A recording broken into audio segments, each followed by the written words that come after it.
Ciro Ferreira Gomes é dono de um vasto e brilhante currículo político e administrativo.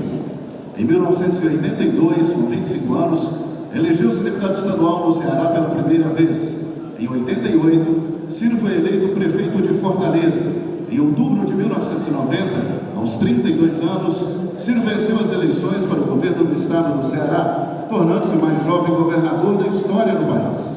Também foi reconhecido como o governador mais bem avaliado do Brasil.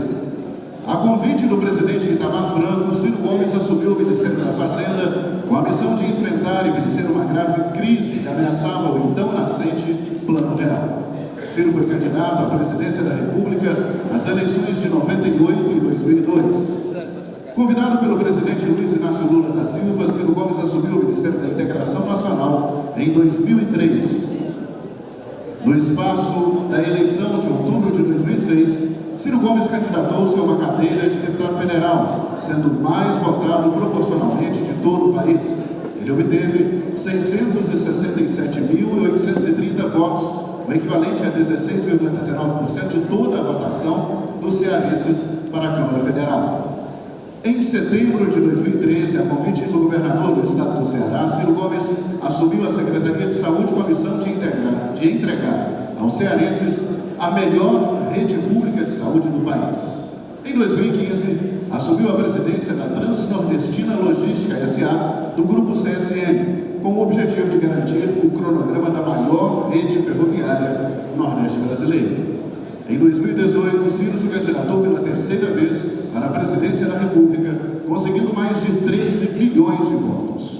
Ciro Gomes é formado em Direito pela Universidade Federal do Ceará e estudou na Escola de Direito de Harvard. É autor também dos livros No País dos Conflitos, de 1994, O Próximo Passo, uma Alternativa Prática ao Neoliberalismo, de 95, em parceria com o professor Mulhadeira Unger, Um Desafio chamado Brasil, 2002. Neste ano, Ciro lançará mais um livro de economia política, destacando seu projeto nacional de desenvolvimento. Senhoras e senhores, com vocês, com a palavra do palestrante Ciro Gomes. Das Minas Gerais. Muito obrigado, Manhuaçu, por essa manhã especial, uma terça-feira, para a gente conversar de política. Vocês são muito especiais, eu fico muito agradecido e reenergizado para seguir lutando pelo país.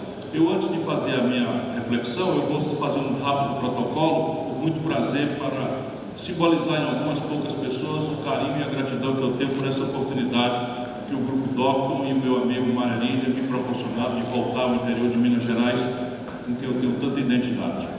Quero cumprimentar esse incansável militante da luta brasileira, professor Cláudio Leitão, líder dessa instituição, presidindo o seu Conselho de Administração. Quero cumprimentar o professor Pedro Leitão, que preside executivamente a Rede Docton.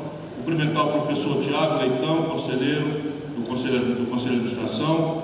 Meu amigo e irmão, deputado federal Mário Arinja, que abre as portas das Minas Gerais para a gente caminhar aí. E sem Minas Gerais forte e altiva, o Brasil vai continuar padecendo o que está padecendo. Quero cumprimentar toda a sociedade civil de Manhuaçu, de toda a região, presentes aqui, nas pessoas do senhor Velho Afonso, presidente da Associação Comercial Industrial e de Agronegócio de Manhuaçu, do senhor André Farrá, presidente da Agência de Desenvolvimento Econômico e Social do Caparaó, nosso amigo, de Marinês Bragança, presidente do Conselho de Associação dos Moradores de Manhuaçu, do doutor Marcelo Arinja, presidente municipal do meu partido, o PDT, de Maria Imaculada, que representa a Associação de Proteção à População Carcerária, ao senhor Elias Temer, presidente da CDL, é uma honra especial também sua presença.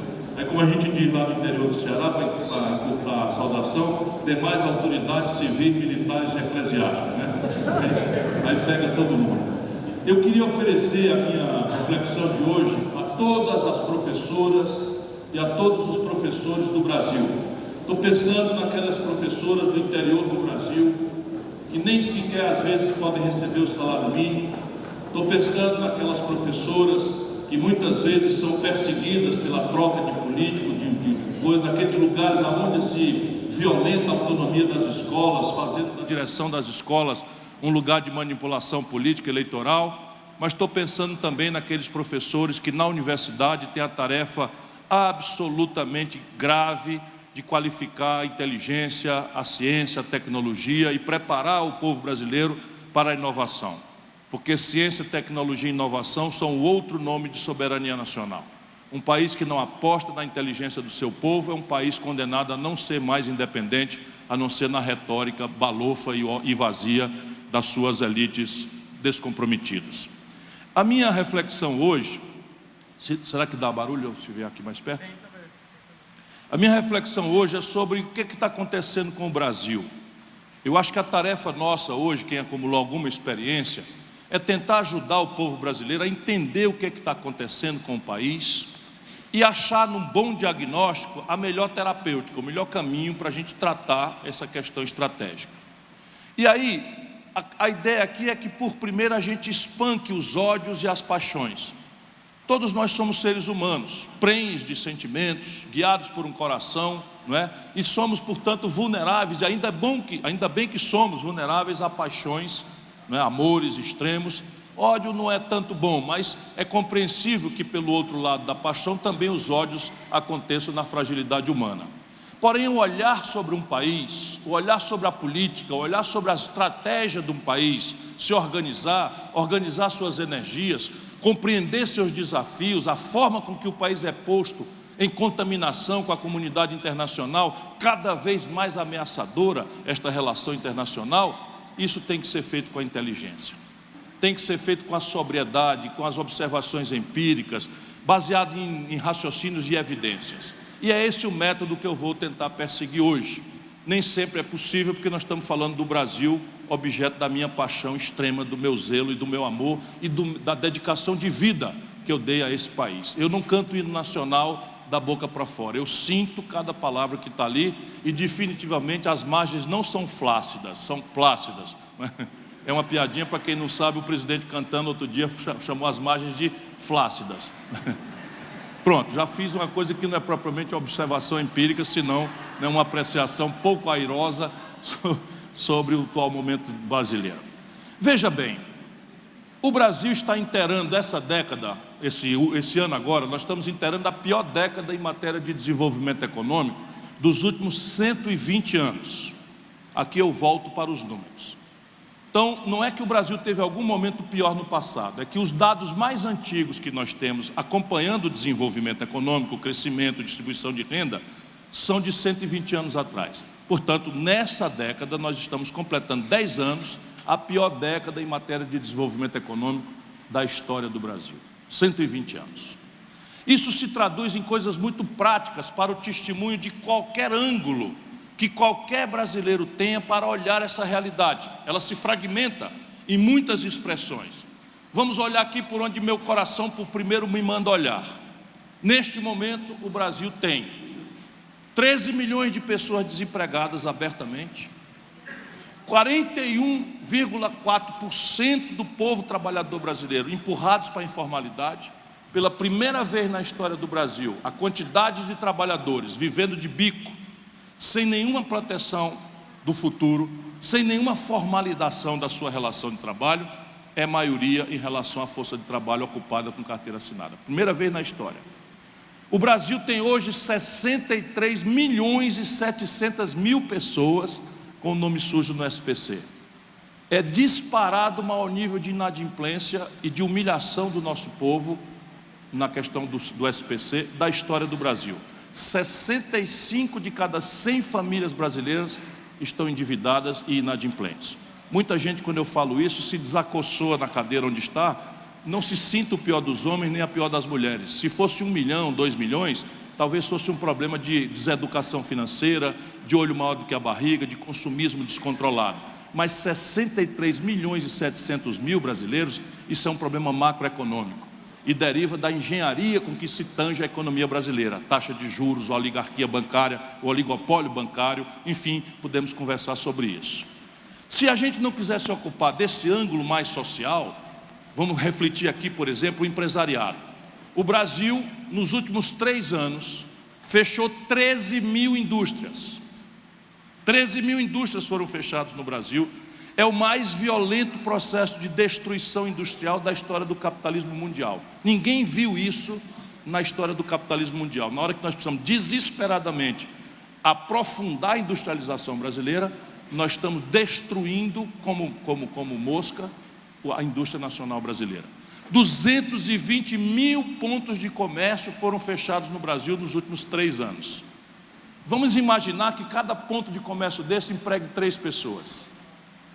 Você aí vai compreendendo, né, que também por este ângulo do empreendedorismo, 5 milhões e 500 mil pequenas empresas brasileiras estão inadimplentes no Serasa, antevéspera da falência.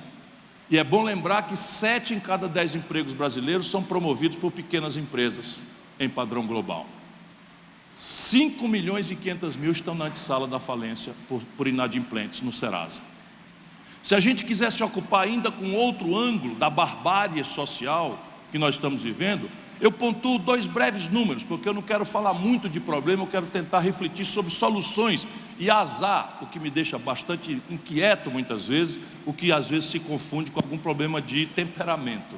Não é temperamento, é que eu sou dedicado a refletir sobre essas coisas, e não é possível você ter uma pedra no lugar do coração e ver um país padecendo, se deteriorando como esse, tendo 50 soluções, cada qual mais praticável, em prazos relativamente breves, para fazer do país outro universo de produção, de trabalho, de esperança, de confiança no futuro. Vou falar 2 números. O Brasil está até melhorando um pouco esse número, não se sabe bem as causas estruturais ainda, mas é fato, para radiografar o país, que nós estamos aí com os últimos 12 meses oficialmente contabilizados com 57 mil homicídios. E 66 mil mulheres brasileiras, nos últimos 12 meses oficialmente relatados, foram estupradas no nosso país. Todos os especialistas dizem que esse número está muito subnotificado, porque as mulheres vítimas dessa violência, que é o estupro, acabam não indo à polícia denunciar, porque se são desrespeitadas, são maltratadas. Nossa polícia nem sempre está devidamente treinada para receber a denúncia, e não muitas raras vezes a mulher violentada é inculpada de ter sido razão do estupro porque pintou a boca de uma cor, usou uma roupa de um jeito ou outro. São sintomas de barbárie, mas quero crer que a gente possa abreviar esse diagnóstico. O Brasil está na sua pior crise socioeconômica da nossa história. Isto nem sempre foi assim. Antes de mais nada, é importante para o jovem que está sofrendo o peso esmagador desta notícia que eu estou consolidando abreviadamente aqui. O jovem, mais do que ninguém, sente, todo mundo está sentindo o medo do futuro. Subiram 4% os suicídios no nosso país, a desconfiança nas linguagens da democracia, que são a política, a absoluta descrença no sistema, que está se generalizando de forma muito perigosa, a substituição da política por interdições de sectarismo religioso ou por moralismos absolutamente deformados por um lado ou pelo outro. Tudo isso mostra quão grave é a necessidade da gente restaurar no coração do povo brasileiro, especialmente entre os jovens, a percepção real do Brasil. Isso nem sempre foi assim. Deixem que eu lhes diga, entre 1930, que sob o ponto de vista do tempo da história foi ontem, e 1980, que foi hoje de manhã, né, sob o ponto de vista do tempo histórico, as nações contam-se aos séculos. Nós estamos falando de ontem, 1930 e 1980, o Brasil é citado em todos os manuais de economia política do mundo como um caso de milagre brasileiro. É assim que se menciona o Brasil, porque o Brasil saiu do nada de uma economia rural de subsistência, quando aconteceu a Revolução de 30, uma economia rural de subsistência, e os seus excedentes extraídos da monocultura, do café, aqui para baixo, lá como hoje, esse maravilhoso café de Manhuaçu, e da cana-de-açúcar lá para cima. Não era mais nada o Brasil, 82% do nosso povo morava no campo. O Brasil importava do estrangeiro tudo. E hoje estamos voltando a isso, mas o Brasil, entre 1930 e 1980, transformou-se do zero na 10ª economia industrial do planeta. Olha o que eu acabei de dizer. Em apenas 50 anos, o Brasil, e se a gente tomar 45 para 80, porque a Segunda Guerra interrompe esse esforço, aí que o fenômeno fica impressionante. Entre 1945 e 1980, são 35 aninhos, o Brasil saiu do nada e virou a 15ª produção industrial do planeta Terra. Em 1980, A produção industrial do Brasil, que é o sintoma de complexidade econômica, onde se pagam os melhores salários, se dão os melhores empregos, se agrega valor ao produto destinado à exportação, portanto, daí vem os dólares para pagar a nossa conta, não é? É ali que se paga o maior volume de impostos, para dizer de onde vem o dinheiro para educar o povo, para dar segurança pública, para dar saúde. Pois bem, a produção industrial do Brasil, em 1980, ontem, era a soma da produção da China, da Malásia, de Singapura, do Vietnã, e ainda sobrava um tico grande. O Brasil representava, com 160 milhões de habitantes, 1% do comércio do mundo. E a China, já com 800 milhões de habitantes, representava os mesmos 1% do comércio mundial. Hoje, a China tem 16 vezes a produção industrial do Brasil, a Coreia do Sul tem 7 vezes a produção industrial do Brasil, e o Brasil continua representando 1% do comércio mundial, e a China representa 12% do comércio mundial, e está cutucando a potência norte-americana, que está se obrigando ao vexame de contraditar toda a sua retórica liberal, do livre comércio, etc., etc., para tentar se proteger da emergência poderosa da China no mundo. O que aconteceu? O céu abençoado pelo Cruzeiro do Sul é o mesmo. Esse chão cujo pedaço mineiro é sagrado para todos nós que amamos a história do Brasil. Aqui está o sangue dos inconfidentes. Aqui está a semente da Revolução de 30, com Antônio Carlos de Andrada. Aqui está o gênio nacional desenvolvimentista de Juscelino Kubitschek. Aqui está o homem da redemocratização, Tancredo Neves. Aqui está o homem que, injustiçado pela propaganda perversa que se pagou contra ele, pela prepotência da oligarquia paulista, o homem que enfrentou e debelou a inflação de 30 anos, que era uma negociata no Brasil, Itamar Franco, de quem eu fui ministro, e tenho muita honra de lembrar. A ele o Brasil deve a moeda que temos, depois de 20 e tantos anos de superinflação. Se o céu abençoado pelo Cruzeiro do Sul é o mesmo, o chão com essa cara toda extraordinária e épica que eu posso citar nas Minas Gerais, é o mesmo. E se o nosso povo, violento, contraditório, exuberante, lindo culturalmente, miscigenado, o maior melting pot do mundo, a maior miscigenação racial do mundo, estão quebrando nossas tradições, mas um povo que soube estressar o radicalismo, o sectarismo religioso para buscar um sincretismo e a tolerância e o respeito a formas diferentes de adorar a Deus, tudo isso está em xeque modernamente por culturas importadas do estrangeiro que maus brasileiros estão trazendo para deformar nossas virtudes. O povo é o mesmo. Por que o Brasil entre 45 e 80 cresceu até 15% ao ano e de 80 para cá cresce só pífios 2,2% ao ano em média? Este é o ponto. O debate é esse. Não creiam francamente que um problema dessa magnitude é problema de Chico, Maria ou Manuel resolver. É vã, é completamente ilusória, é uma mistificação política grosseira, que o problema do Brasil é escolher Pedro, João ou Francisco, Rita, Teresa ou João para nos governar e que as coisas podem mudar. Esse não é o problema do Brasil. O problema do Brasil é que lá nós tínhamos a guia de um projeto. A gente pode se debruçar sobre ele, fazer a ele muitas críticas, porque esse foi um projeto que tangeu o Brasil para a modernidade industrial, foi um projeto que não percebeu direito a necessidade de distribuir renda. Em muitos momentos só se enriqueceu, mas se produzia a mais abissal desigualdade da distribuição de renda do mundo organizado da Terra, do planeta Terra. Pode-se fazer muitas críticas, porque tangenciou tarefas importantes e alimentou a ilusão de sustentar o desenvolvimento do Brasil, baseado em endividamento externo, então de longo prazo e barato. Pode-se criticar o velho modelo, porque não percebeu ao devido tempo, também não era fácil, o impacto que a sofisticação da corrida tecnológica iria impor na nossa decisão de consumo, que queremos o bom, bonito e barato, e o bom, bonito e barato é produto de uma sofisticação tecnológica que nós não investimos para ter. Tudo isso é razoável, mas o fato é que o Brasil foi uma potência mundialmente invejada pelo esse fenômeno extraordinário. E o modelo morreu. Este é o desafio presente. Compreender isso e encontrar as pistas para virar o jogo é, por primeiro, passar a acreditar não mais em pessoas, mas em ideias. Não mais em indivíduos, mas em correntes de opinião. Porque nada sério se faz no lapso de uma vida humana. Felizmente nós somos finitos, muito brevemente, não é? Eu que amo a vida, a dos outros e a da natureza como um todo, sei da finitude da vida humana, mas a experiência do Ceará, nós temos a melhor escola pública do Brasil. Vocês acham que isso é possível de produzir em 4 anos? Isso não existe. Ali o povo conseguiu uma coesão política, a gente briga, não é, para ver quem está com a mão na direção, quem vai no banco da frente, quem vai dirigindo, mas a ideia está apropriada pela nossa comunidade, e quem há de ousar quebrar aquilo, porque ninguém vai mais aceitar que o Ceará caia do melhor lugar do Brasil em educação.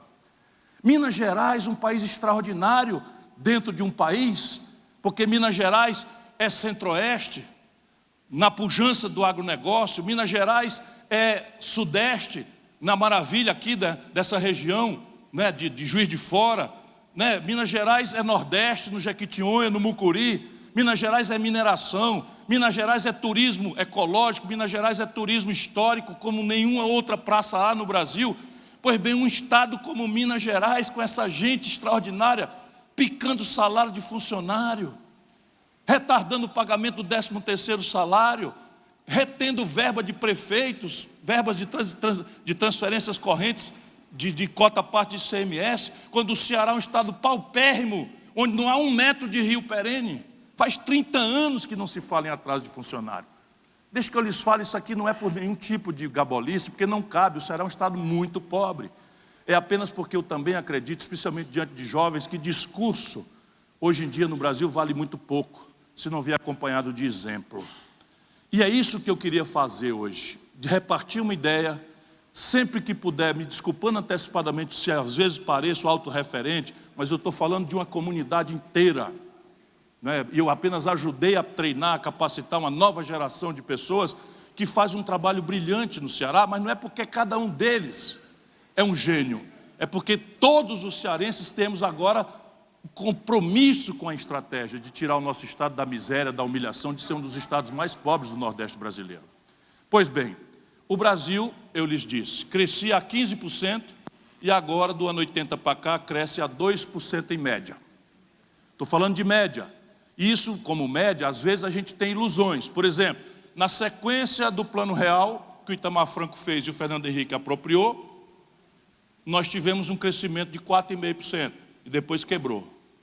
Na sequência do Lula, nós tivemos um crescimento de 4 e poucos por cento e depois quebrou o Brasil. Quando a gente olha a média dos anos 80 para cá, e este é o olhar que nós precisamos fazer, porque isso nos protege da paixão do dia a dia, nos protege dos ódios, dos rancores, que são tremendos hoje no Brasil e estão sendo explorados politicamente.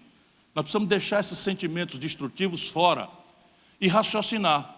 Se o Brasil é o mesmo, o céu é o mesmo, o chão é o mesmo, o povo é o mesmo, e a gente crescia a 15 e passou a crescer a 2,2, vamos entender o que aconteceu e o que precisa fazer para consertar. Qual é o problema de crescer a 2%? É que a população cresce no mesmo período a mesma coisa. Então, se eu cresço a riqueza 2 e a população cresce 2, 2 dividido por 2 dá 1. Ou seja, por cabeça o Brasil está parado, a riqueza distribuída por cabeça desde o ano 80. Isso vai explicando o estresse, a decomposição. Se vocês repararem, não importa muito o discurso sobre se privatização é uma coisa boa ou ruim. Vamos fazer uma pergunta antecedente. O Brasil teve energias para fazer a Vale do Rio Doce, a Eletrobras, a CEMIG, a Petrobras. O Brasil teve energia para fazer 50 mil quilômetros de estrada asfaltada e essa gente contemporânea não faz nada e só vende. Não é razoável a gente pensar um pouquinho? Tudo bem, vamos discutir se vender ou não vender. É razoável, mas antes disso, o que está acontecendo? O Brasil fez a Petrobras. O Brasil, quando era um país miserável, pobre, deseducado, rural, nós fizemos a Petrobras, a Eletrobras, a Vale do Rio Doce. Nós fizemos a CEMIG. Como é que pode uma coisa dessa? E agora ninguém faz nada novo. E de um tempo para cá só vendem as coisas. Alguém tem alguma coisa a se viver vendendo? Isso é um raciocínio.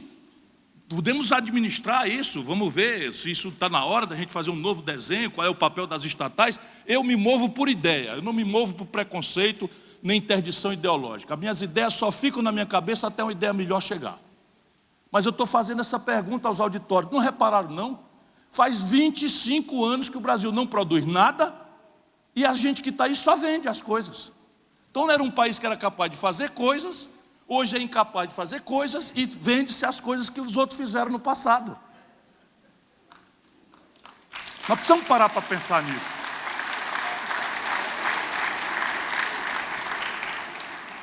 O que está acontecendo com o Brasil? Os quatro motores que ativam a atividade econômica, ou seja, o desenvolvimento, estão, como a gente chama no Ceará, no prego. Aqui em Minas Gerais fala enguiçado, não é isso? Então, os quatro motores que explicam o desenvolvimento estão enguiçados. Portanto, toda e qualquer promessa, toda e qualquer retórica, todo e qualquer anúncio de que o Brasil vai retomar o desenvolvimento, meu caro presidente da Associação Comercial e Industrial, meu caro presidente da CDL, é mentira, ou puro despreparo, porque às vezes a mentira é por mero despreparo, a pessoa não compreende o que está falando, e é definitivamente o caso do Paulo Guedes, que não é uma pessoa, mas ele não conhece o Brasil. O Paulo Guedes é um intelectual de quinto nível do Brasil, que foi estudar em Chicago, e virou um manel-ganhão de dinheiro e parou de estudar em 1980.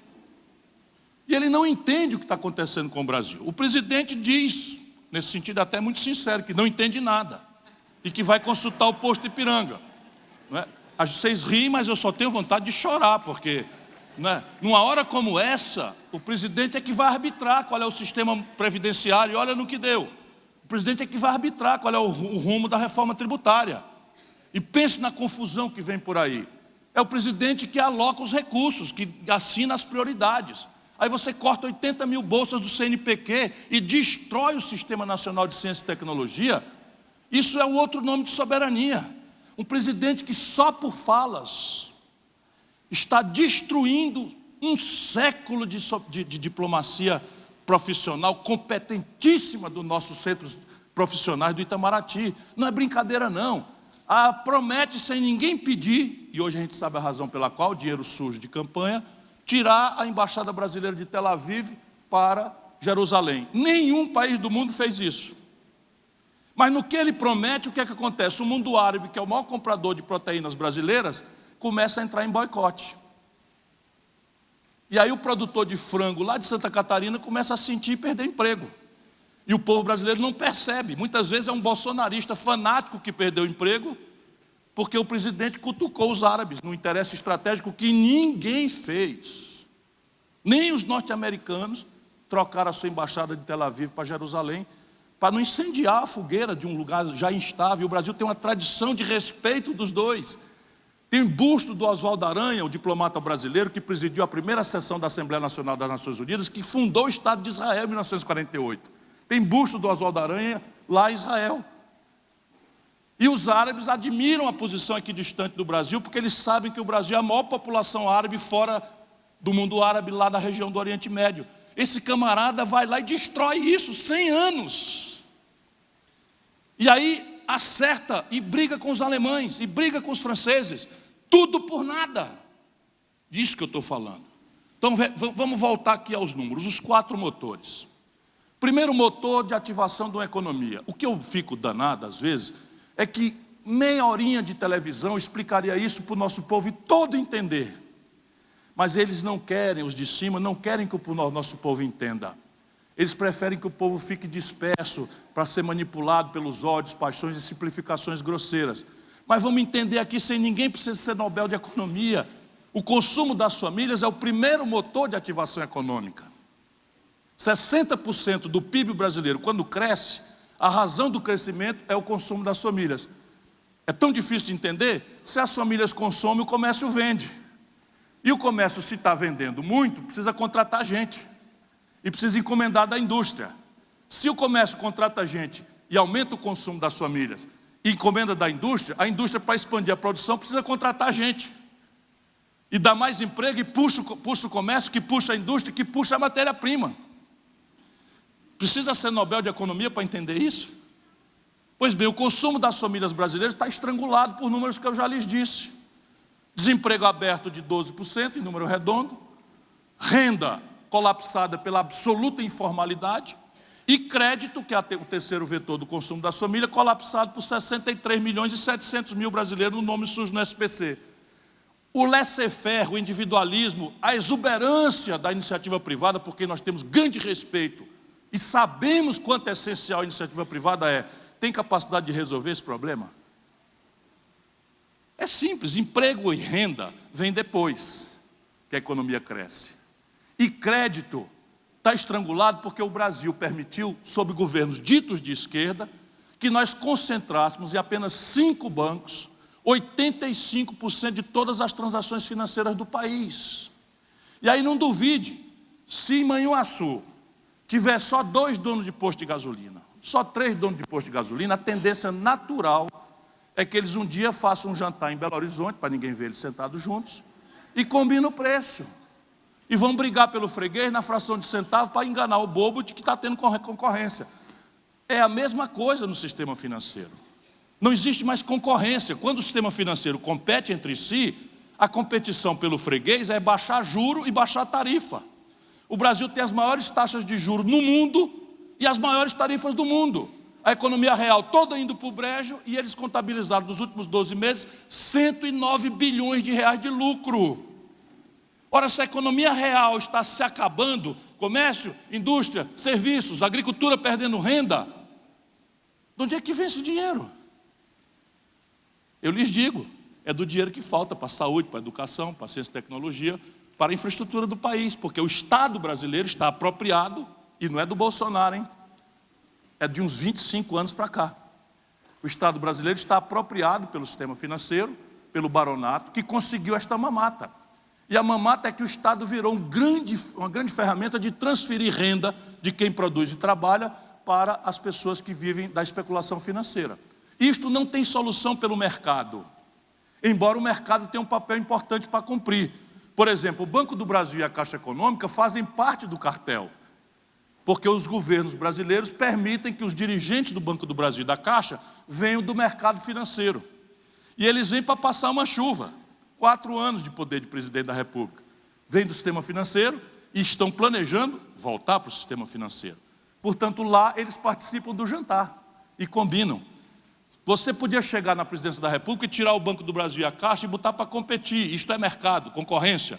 Podia regulamentar as fintechs, mas isso não é suficiente. É preciso ajudar o povo brasileiro a tirar o nome do SPC.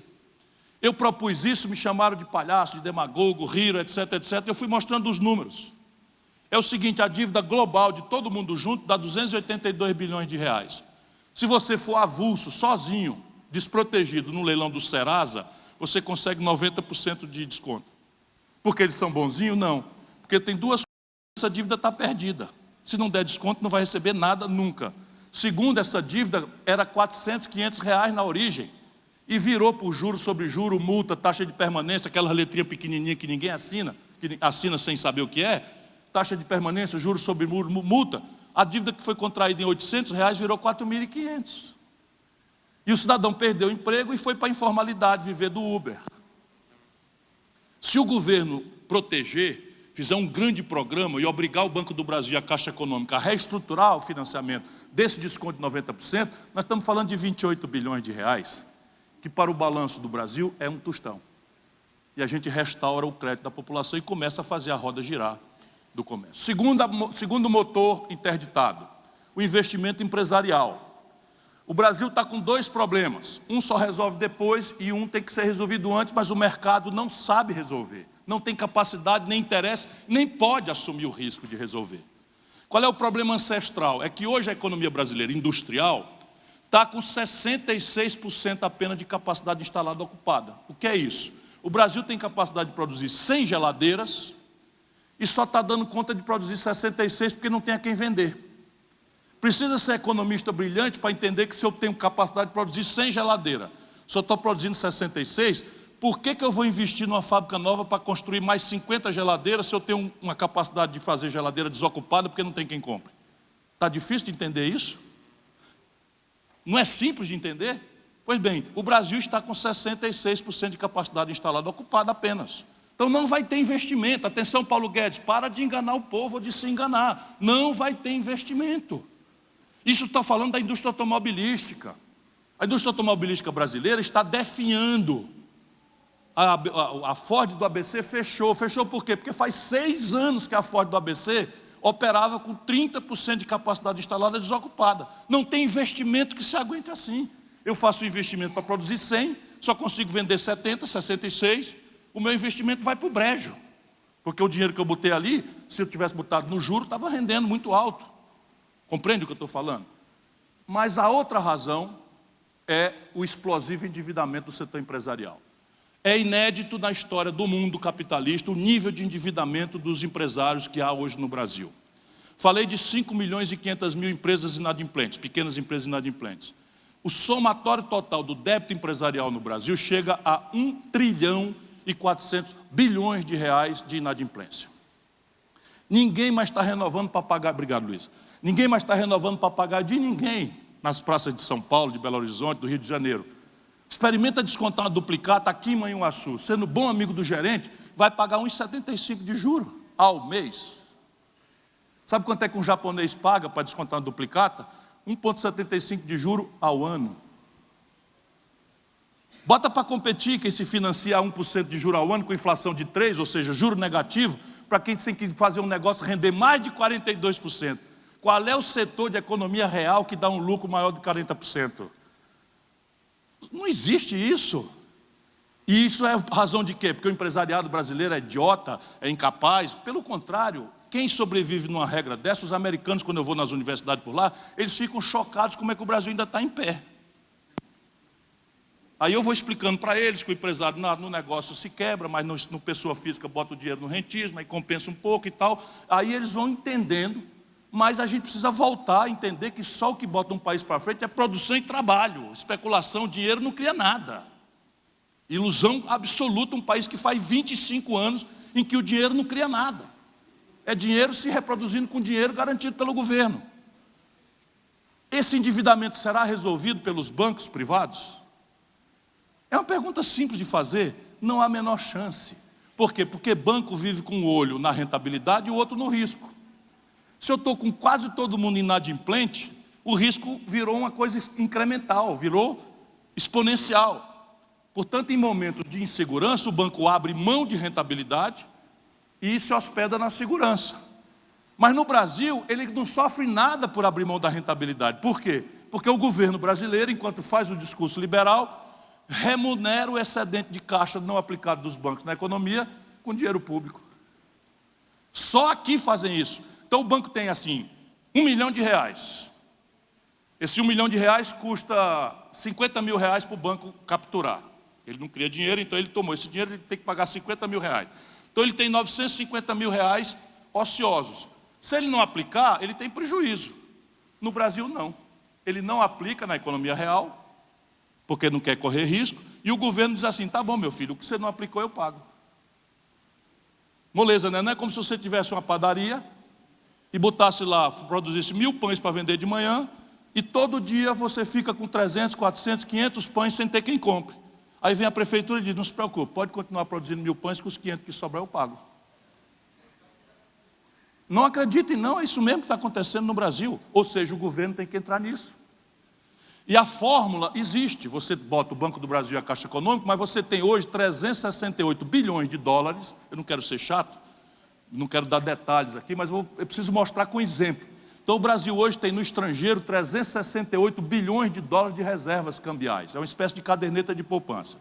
Olha a negociata, feita pela esquerda brasileira. O Brasil, como é que pode, faltando dinheiro para tudo, tem 368 bilhões de dólares na caderneta de poupança lá fora. Olha como é que eles fizeram. Tomaram dinheiro emprestado dos bancos a 14% de juros ao ano, compraram o dólar e botaram o dólar aplicado a 0 lá fora. Esse é um país sangrado. Na hora que a gente fechar a sangria, esse país explode. Isso aqui me leva à exasperação muitas vezes. Vocês entenderam o que eu falei? Então você não tem nada, está liso, que só espinhaço de pão doce, vai ter uma ideia genial, vou ganhar dinheiro. Como? Vai no agiota e pede a ele R$1.000 emprestado, a juro de 14% ao ano, e aplica na caderneta de poupança para receber 6 por ano. Isso é o que o governo brasileiro faz. Então o que é que eu proponho? Fazer o caminho inverso. Não precisa ter 368 bilhões de dólares na reserva, está exagerado. A gente precisa ter alguma poupança, 150, 200 bilhões, olhe lá, sobra 180 bilhões. Para você fazer uma parte disso ser um fundo soberano, em que o juro lá fora é zero, e o fundo soberano pode fazer o prazo compatível com as economias do Brasil. Por exemplo, se você está ocupado em reflorestamento, não pode ser o mesmo prazo de alguém que quer comprar uma máquina, que passa a produzir no dia seguinte que chega na fábrica. Então eu posso emprestar dinheiro para uma máquina em 12 meses, com 3 de carência, o cara trouxe a máquina, entrou, botou para produzir e começa a pagar. Mas eu vou plantar um pinus, eu vou plantar um cafezal, aí eu já preciso ter o prazo de maturação do pezinho de café crescer e dar a primeira safra para poder começar a cobrar a amortização. Então tem que ser prazos diferentes. Os bancos não estão interessados nisso, porque o governo paga à vista. Depois o terceiro motor é mais óbvio ainda. E está colapsado também, que é o investimento do governo. Também ninguém precisa ser gênio para entender. O Brasil tem hoje 24 mil obras paradas. Vocês imaginam, para chegar em Manhuaçu, no tempo das férias, o tempo que vocês gastam concorrendo com o povo de Belo Horizonte que desce para a praia, para chegar em casa. Aí chega o cruzamento de duas BRs importantíssimas do Brasil, e você fica num balão esperando 1 hora para atravessar. Sabe, na Europa não tem mais essa oportunidade de investimento em infraestrutura. Não tem mais como gerar emprego nos Estados Unidos, em infraestrutura, está tudo feito. No Brasil tem 14 milhões de famílias sem moradia. Metade dos domicílios brasileiros não tem saneamento básico. Eu que fui prefeito e governador, fiquei olhando esses morros de vocês aqui, com dó do prefeito. Mas imagina você fazer drenagem, né, esgotamento sanitário e dar tratamento de esgoto no relevo desse jeito. Eu fico pensando assim, porque a minha cabeça é treinada para essas coisas, eu já fiz, enfim. Tudo por fazer no Brasil. Mas você vai perguntar, de onde vem o dinheiro? Essa é uma pergunta importante para nós que não somos, né, demagogo nem mentiroso. Eu vou propor a vocês. Sabe como é o déficit no Brasil hoje? Isso que é o seguinte, vamos fazer sacrifício. O Brasil está quebrado, está na beira do abismo, vamos arrochar a Previdência Social, vamos tirar a Previdência do povo, vamos arrochar funcionário público, vamos proibir concurso, vamos congelar o salário mínimo até 2021, tudo providência que está tomada, que só vão prejudicando os motores de ativação da economia. A reforma da Previdência vai aumentar a informalidade e vai contrair em 13% o valor médio das aposentadorias e dos benefícios de prestação continuada. O que quer dizer o seguinte, em 70% do dinheiro que circula nos pequenos municípios pobres brasileiros, vem da Previdência e do Bolsa Família, da Seguridade Social. Se você arrocha isso, o que vai acontecer com o consumo das famílias? Vai apertar, ou seja, estão trabalhando, atirando no pé toda hora e pedindo ao povo que vote a favor disso, vote a favor daquilo, que o emprego vem. O emprego só virá no caminho inverso. E aí você tem como resolver o problema do Brasil. Será que tem? Carga tributária é alta demais, também acho. Mas o problema não é que a carga tributária é alta demais, ela é tensa. Ela é desequilibrada. Então o buraco na conta brasileira esse ano são 130 bilhões de reais. Isso é muito dinheiro. O que quer dizer isso aí? 10 minutos para acabar? Estou gostando tanto do auditório. Tá bom. Então vou resolver mais ligeiro um pouco aqui o problema. Então você tem 130 bilhões de reais, é o buraco na conta. Vamos tentar resolver. Em linha com as melhores práticas internacionais. Então, para não ter polêmica, não vamos brigar com ninguém, vamos fazer só o que o mundo inteiro faz. Igualzinho que o mundo inteiro faz. Vamos tributar lucros e dividendos das grandes corporações. Sabiam? O mundo inteiro cobra tributos sobre lucros e dividendos das grandes corporações. Só o Brasil e a pequena Estônia no leste da Europa não cobram. Eu, ministro da Fazenda do Itamar, cobrei esse imposto. Sabe quanto a gente arrecadaria hoje? 70 bilhões de reais. Segura aí, Gisele, 70 bilhões de reais, eu estou atrás de dinheiro para resolver o buraco de 130. Sabe quanto é a dispensa de impostos chamada renúncia fiscal que o governo Bolsonaro propôs no orçamento oficial dele, governo Bolsonaro, para o ano que vem? Não é sonegação, que é o camarada dever e se esconder de pagar. Isso aí tem uma pancada de bilhão para receber, para ir atrás. Mas é assim, devo, mas o governo me dispensou de pagar. Sabe, o assalariado de R$ 2.050 morre logo com 15% na fonte, não tem onde correr. A classe média, um professor, por exemplo, morre com 27,5% de cada R$100 de salário na fonte, não tem como escapulir. Pois os grandões no Brasil têm uma dispensa de imposto que vinha de trás com a Dilma de 386 bilhões, Com o Bolsonaro, não é porque ele diminuiu nada, é porque a economia diminuiu, ele está dispensando 331 bilhões de reais. Vamos fazer o seguinte, hora de sacrifício, não vamos ser exagerados, vamos tirar só 20% dessa dispensa, prometendo que quando a bonança voltar, a gente devolve. Nós já fizemos isso no Ceará. O Ceará é um estado muito agressivo em matéria de atração de investimento, de incentivo fiscal. E quando a gente viu a nuvem da crise se aproximando, uns 4, 5 anos atrás, eu estou ligado, a minha turma é muito ligada e tal, nós estamos ali, reunimos todo mundo. Diz, antes que a crise chegue, que a gente vire a crise do Rio Grande do Sul, ou assuma a crise de Minas Gerais, do Rio de Janeiro, nós vamos pedir a vocês para dispensar 15% do incentivo. Confusão, bababá. Meu irmão, eu entendo, a sua queixa está tudo certo, mas veja bem, é melhor a gente prevenir do que remediar. No fim, ninguém foi embora, cortamos 15%, o Ceará lá está, ninguém fala em atraso. No Brasil, se você tirar 20% disso, arrecada 66 bilhões no ano. Eu tinha deixado quanto contigo, Gisele? 70 mais 66, 136. Quanto era o buraco? 130, já sobrou 6 para nós discutir onde é que vai botar o dinheiro. 2 providências que resolvem em 12 meses. Agora, por que não faz? Porque não sabem, não leram, não estudam? Não, é porque o problema é que isso cutuca os de cima. Isso mexe com 1% dos brasileiros mais ricos. 1% dos brasileiros mais ricos. E eu podia descrever para vocês, por exemplo, o imposto sobre as grandes heranças. Esqueça todas as heranças até 4 mil bilhões de reais. Não tem nada que cobrar. Mas as grandes heranças nos Estados Unidos e na Europa pagam 40%. O Ceará cobra 8%, que é o teto da Constituição. Minas Gerais, do jeito que está, cobra 4%. Aí pega e vamos resolver o problema de Minas Gerais. Corta a matrícula de ensino integral para 80 mil jovens pobres, que tinham matrícula de tempo integral em Minas Gerais e que o governador dos senhores, das senhoras, com todo respeito, cortou. E isso a gente pergunta, a que senhor você quer servir? Eu cobro dos grandes e protejo os pequenos, ou eu corto a despesa dos pequenos e eles não têm mais nem sequer onde comer? Porque muitas vezes o ensino integral, o mais importante não é a jornada da criança na escola protegida do traficante, é a comida, que na casa dele não tem. E assim, outras providências importantes, muitas outras providências importantes. E por fim, o 4 motor vai ser ligeiro. Toda vida que o Brasil cresce, por isso que ele não pode mais crescer acima de 2%, toda vida que a gente cresce, explode o consumo. E a produção brasileira está sendo destruída. Então, quando cresce o consumo e a produção não dá conta, você tem que importar do estrangeiro. E isso custa dólar, porque tudo que vem do estrangeiro vem em dólar, paga em dólar. Resultado, nessa sala tem mais celular do que gente. Todos os celulares, não importa se ele é montado em Manaus, vem tudo do estrangeiro. 80% de um carro da Fiat montado em Betim vem do estrangeiro.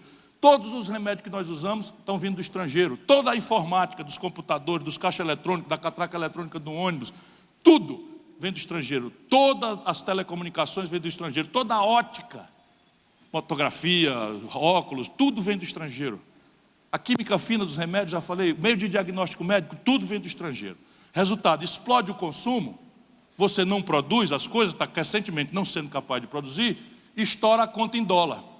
Quando estoura a conta em dólar, faltando dólar, o que acontece com o preço do dólar? É igual banana.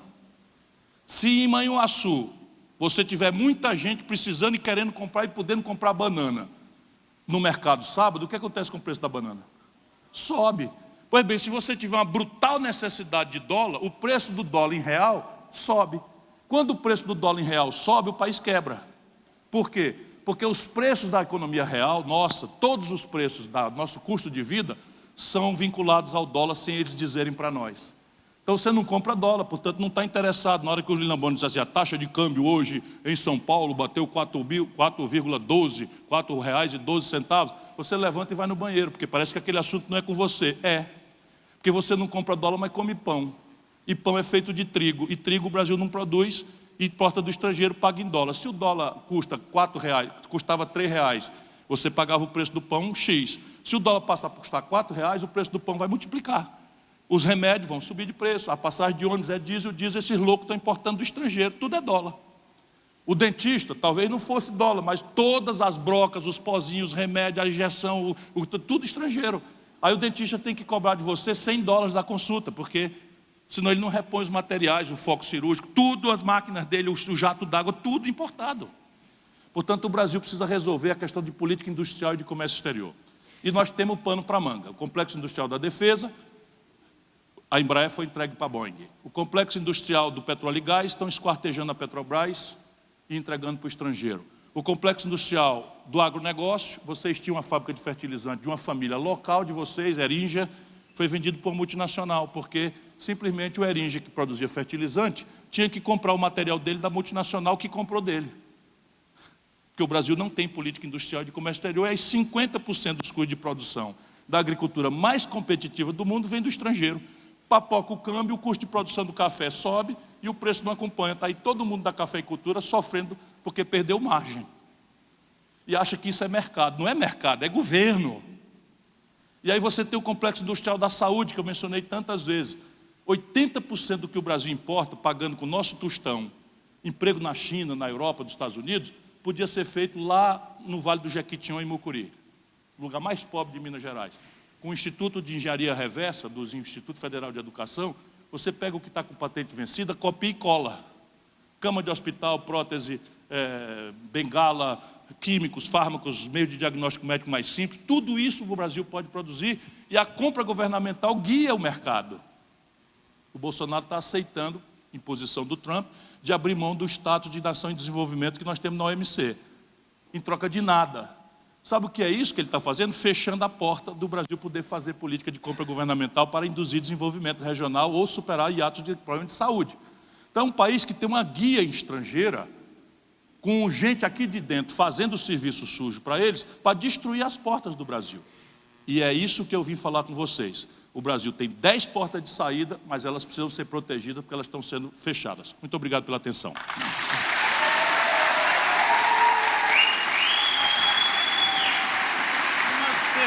é que está o seu tempo?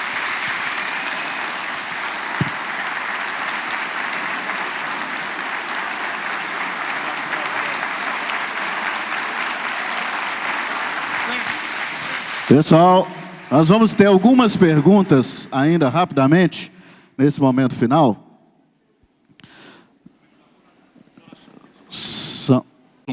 O devido processo legal. Por quê? Porque o ser humano é falho. Então, repare, imagine o seu filho, moreno, tem 1,68 m, cabelo um pouquinho mais comprido, e usa um celular, e gosta de camiseta da moda, e anda com um tênis. Esse é mais ou menos o tipo de 45% dos jovens do Brasil. E aí, de repente, um jovem com essas características estupra uma pessoa, ou assalta alguém, ou mata uma pessoa barbaramente. Aí um menininho, inimigo dele, do seu filho, liga para a polícia e diz assim, ó, quem matou essa velhinha lá foi o fulaninho. Aí vai lá a polícia, um clamor popular gigantesco, todo mundo indignado, como é que alguém mata uma velhinha, estupra uma velhinha, o crime está ali, vai lá todo mundo e lincha o garoto. 3 dias depois, a investigação da polícia descobre que era outro garoto. E esse filho da família brasileira foi perdido. Por quê? Porque o sentimento de repulsa, o sentimento popular, não é o lugar de justiçar ninguém. Por isso que a gente cria uma estrutura que chama devido processo legal, que é a serenidade, o equilíbrio, os ritos, a contradição, a obrigação do ônus da prova, a presunção de inocência, tudo isso está pacificado no mundo. Se alguém duvidar, vamos ser muito simples. Houve um dia que Jesus Cristo foi julgado assim. Jesus Cristo foi julgado assim. O Pôncio Pilatos viu que ele era inocente, não estava devendo nada, lavou as mãos como irresponsável e entregou para a turba. E a turba, zangada porque os fariseus tinham condenado Jesus, porque Jesus estava denunciando os vendilhões do templo, os falsos profetas, ó tempore, ó mores, lá como cá, explorando a confiança do povo. Entre o ladrão, Barrabás, e Jesus, a turba preferiu mandar para o crucifixo Jesus. E Barrabás foi solto pela mão da turba. Portanto, justiça boa é a justiça severa, equilibrada, e que bota a autoridade da lei acima de qualquer apetite, mesmo que seja das massas populares, que às vezes se enganam, se apaixonam, se equivocam, como eu dei os 2 exemplos aqui, do menino e de Jesus ele próprio. Essa pergunta foi da Tabata Riane, agora do Frederico Dutra, de Caratinga. como o senhor propõe a criação de um ambiente propício para que exista investimento em capital bruto, não especulativo, sem onerar o Estado? Sem onerar o Estado, por quê? Mas nem é isso que eu quero responder, não.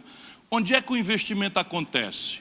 É onde a política repete discurseira e as instituições imitam o ideário neoliberal de Washington, ou onde ele vai lá e se reproduz com mais prodigalidade? É uma pergunta simples. E a gente observa claramente, o dinheiro vai para onde ele se reproduz bem. Há investimento onde o lucro é certo, ou a probabilidade de lucro é alta. No Brasil, a probabilidade de lucro é certa que não vai acontecer, porque está totalmente estagnado o país. Então, qual é o maior destino mundial de capital de risco estrangeiro? A China. A China tem um partido único. Eu não recomendo a institucionalidade chinesa, não serve para nós.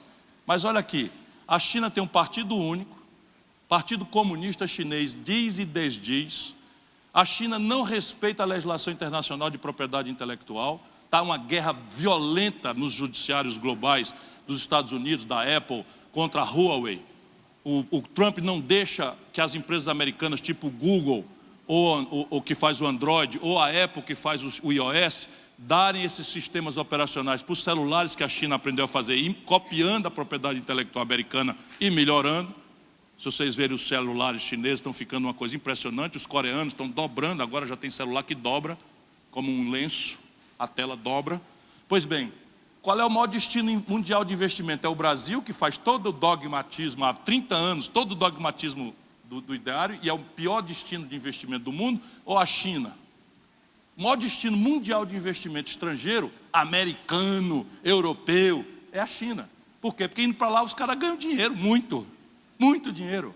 E vindo para cá tem prejuízo, fica com capacidade instalada ociosa, mica o investimento. Então o que nós temos que fazer é criar uma condição em que a economia brasileira volte a crescer. E para crescer a economia, se você precisar, depois de tudo que eu falei, tem um dado. Qual é o dado? É que a taxa de juros da economia não pode ser maior do que a rentabilidade média dos negócios. Também não precisa ser Nobel de Economia para entender. Se o governo paga por um papel mais lucro do que o dinheiro que eu boto numa indústria, no comércio, no serviço ou na roça, por que eu vou botar o meu dinheiro na roça, na indústria, no comércio, pagar salário, acordar de madrugada, brigar com fiscal, com burocracia, com papelório, se eu botando dinheiro num papel do governo eu ganho mais? Ou o inverso, como o Brasil é um país de baixíssima poupança, como é que eu vou tomar dinheiro emprestado no banco para abrir um negócio cujo lucro é menor do que o juro que eu tenho que pagar para o banco amanhã? Precisa ser gênio para entender isso?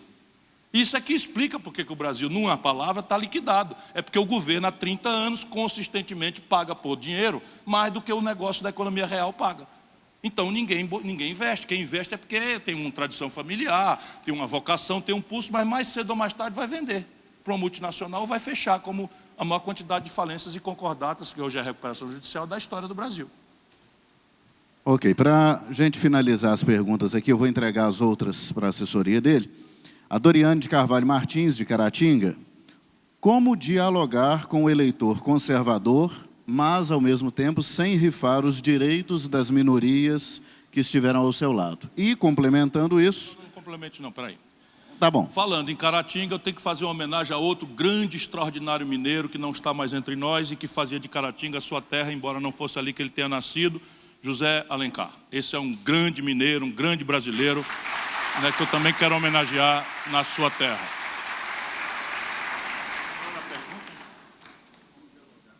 Assim, aí a pessoa pergunta como dialogar com os conservadores sem, não é, abrir mão da proteção das minorias. Ora, trazendo a política de volta para o lugar dela e devolvendo as questões de costume e as questões da religião para o lugar deles. O que é que eu estou querendo dizer? Vamos pegar um exemplo prático de um episódio que aconteceu recentemente. O Crivella, Marcelo Crivella, prefeito do Rio de Janeiro, que de burro não tem nada, é bom a gente supor que as pessoas são inteligentes. Em plena Bienal do Livro no Rio de Janeiro, mandou a Guarda Municipal apreender um livro, porque lá no meio do livro, que ninguém tinha ouvido falar, tinha uma figurinha de HQ, um desenho de dois garotos se beijando, como se for um beijo gay. Então Marcelo Crivella mandou fazer isso. Imediatamente, a esquerda, que não entendeu nada, que perdeu a noção, que também não compreende a moral do nosso povo e que joga o mesmo jogo pelo outro lado, passa a condenar o Crivella porque ele prendeu um livro com a com a figura de um beijo gay. Não é nada disto. A questão é que o Crivella não pode prender um livro, ponto. Isso é o que eu estou querendo explicar. Não pode prender um livro, ponto. Enfim, não interessa o que está dentro do livro, porque amanhã, se um babalorixá se eleger presidente da República, ele pode resolver proibir um livrinho aí meio chato que chama Bíblia Sagrada. Não interessa o que está escrito, não pode proibir livro. Ponto final. Essa é a questão. E nós temos que trazer isso de volta. Agora vamos raciocinar aqui. O Crivella é burro?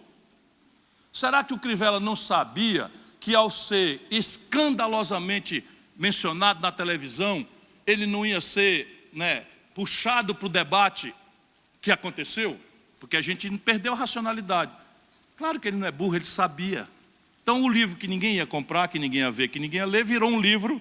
A Folha de São Paulo botou a foto, o HQ do menino, na primeira página desse tamanho, na crença que estava mostrando pluralismo e tal. Estava jogando como um patinho o jogo do Crivella.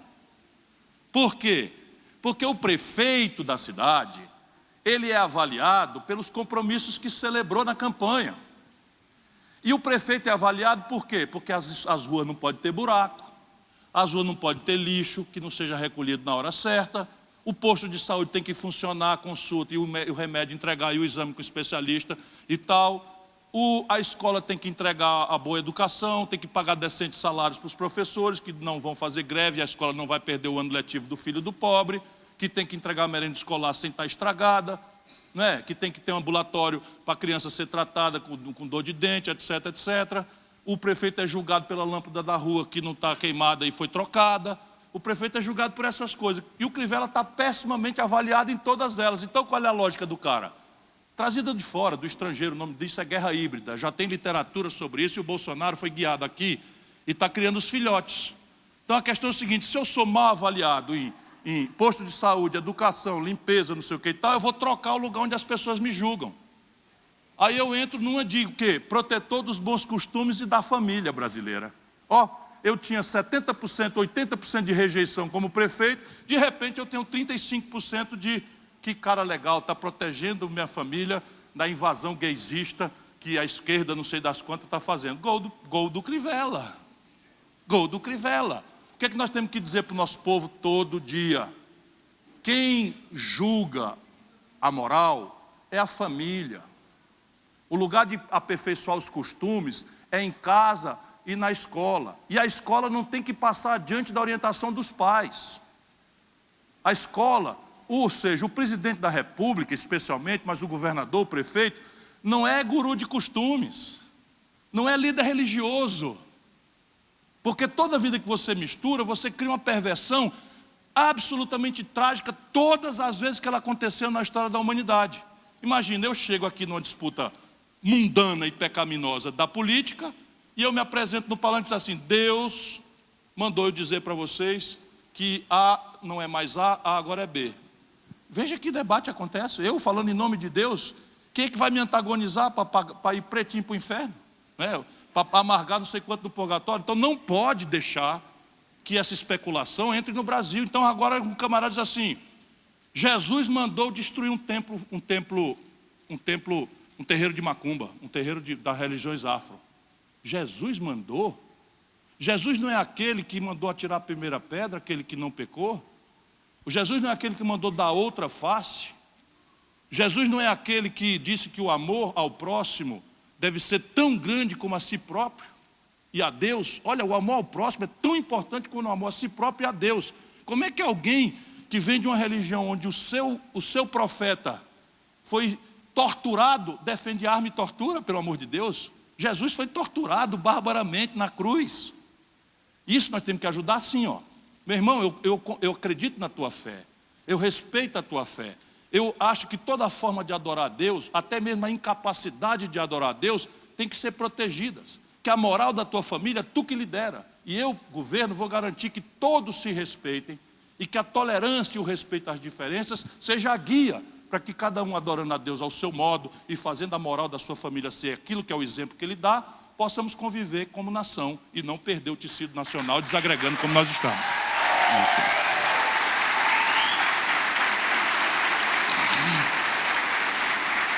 Nós vamos chegando ao final justamente desse debate e apenas antes de agradecermos, registrar e agradecer de forma especial a presença de lideranças, vereadores, prefeitos da região toda, de Timóteo, vereador Dr. José Fernandes, de Ipatinga, Eliseu, da Contabilidade, de Ipaba, João Paulo, Dom Cavate, Márcio, Inhapim, Jorge Brum, prefeito Marcinho, Caratinga, o Baraque, Ubaporanga, Dr. Gleidson, Caputira, Rodolfo, Pingo d'Água, Eudinho, Reduto, Márcio, Bim, Dr. Bruno, Erics, Martins Soares, a Renata, vereador Éder, Filipim, Durandé, Valdir Paquinha, Lajinho, vice-prefeito Sérgio Correia, William, Mutum, Zé Maria, Denilson, João Lacerda Juarez, Simonésio, César Clemente, Conceição de Ipanema, vereador Eduardo Filó, Ipanema, Alberto, Ednete, Dudu, Manhimirim, prefeito Betão, Ronan, Caparaó, vereador Alcione, vice Elias, Alto Caparaó, Dionei, Manhuaçu, Maria Imaculada, Marcelo. Nosso agradecimento a cada um de vocês e ao Ciro, em nome da Rede Docto de Ensino, nosso agradecimento mais uma vez. Esses aí são as demais autoridades civis, militares e eclesiásticas ao qual me referia no começo. Gente, eu quero agradecer meu mestre, meu professor. A esse momento eu estava aqui feliz, dediquei essa minha reflexão aos professores do Brasil, mas especialmente eu fico feliz e agradecido pelo carinho. Você não tem ideia de como é gostoso para um velho militante ficar andando aqui para um lado e para o outro e vendo as suas cabecinhas acompanhando assim, todo mundo atento. Deus lhes pague. Eu saio daqui com a carga energizada novamente para seguir lutando por um Brasil melhor.